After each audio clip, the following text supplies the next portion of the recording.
So as he tangles with the nation's foes, President Trump keeping his feud with the so-called squad alive tonight, tweeting this. Representative Tlaib wrote a letter to Israeli officials desperately wanting to visit her grandmother. Permission was quickly granted, whereupon Tlaib obnoxiously turned the approval down. A complete setup. The only real winner here is Tlaib's grandmother. He adds she doesn't have to see her now. Let's bring in former U.S. diplomat in the Obama administration, Brett Bruen, and the former Deputy Undersecretary of Defense for Intelligence under President Bush 43, Lieutenant General Jerry Boykin. Gentlemen, welcome to you both. Good to be with you. Thank you.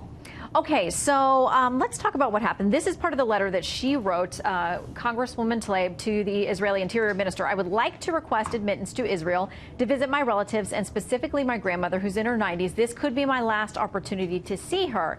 She turned it down and then tweeted this. Silencing me and treating me like a criminal is not what she wants for me. It would kill a piece of me. I have decided that visiting my grandmother under these oppressive conditions stands against everything I believe in, fighting against racism, oppression, and injustice. So, General, she is making a statement by saying, no thanks. Yeah, she is. Listen, I think it's important, Shannon, that we recognize that anti-Semitism is growing throughout the world. And the Congresswoman has been very anti-Semitic in her rhetoric as well as her social media. I think the Israelis had every right to deny her entry. And even when they relented and met her requirements to allow her to come in and see her grandmother, I think she showed her true colors there and making a publicity stunt out of that, too. Brett, has this whole thing just gotten too political?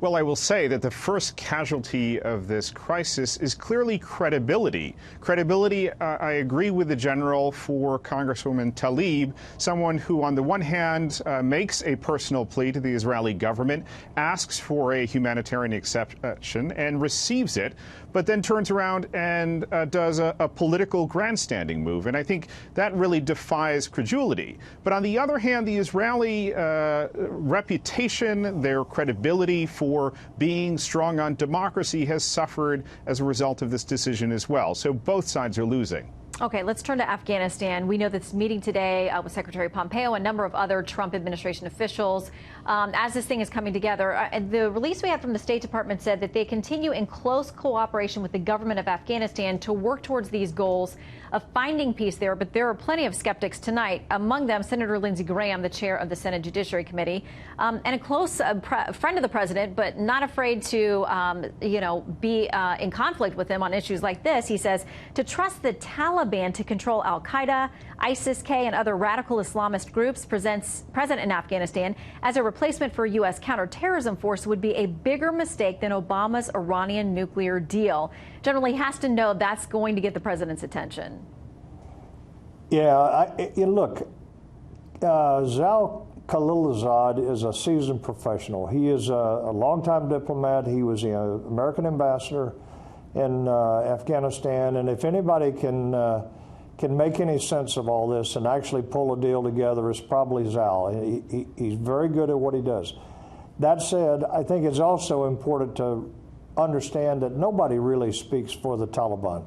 Who are you making a deal with? It's sort of like when Fatah negotiates with Benjamin Netanyahu on behalf of Hamas in the West Bank, in the Gaza Strip. Nobody speaks for the Taliban as one voice. So I don't know that you can actually expect any kind of real negotiated settlement on this. But if anybody can do it, it'll be the emissary that is there now. Well, Dan Petrus in the Washington Examiner, under the headline, "We don't need troops in Afghanistan to keep us safe from terrorism," writes this: Afghanistan's internal stability and politics are beyond Washington's control. The United States has no interest in getting stuck in the weeds of Afghan politics. The politics of Afghanistan are for Afghans to figure out. Brett, what do you make of what we've heard of the discussions and the fact that it seems aimed at making sure U.S. forces do not stay? Is there an argument for some contingency to be there in any performance mode? How soon we forget. We are in Afghanistan because we were attacked from Afghanistan.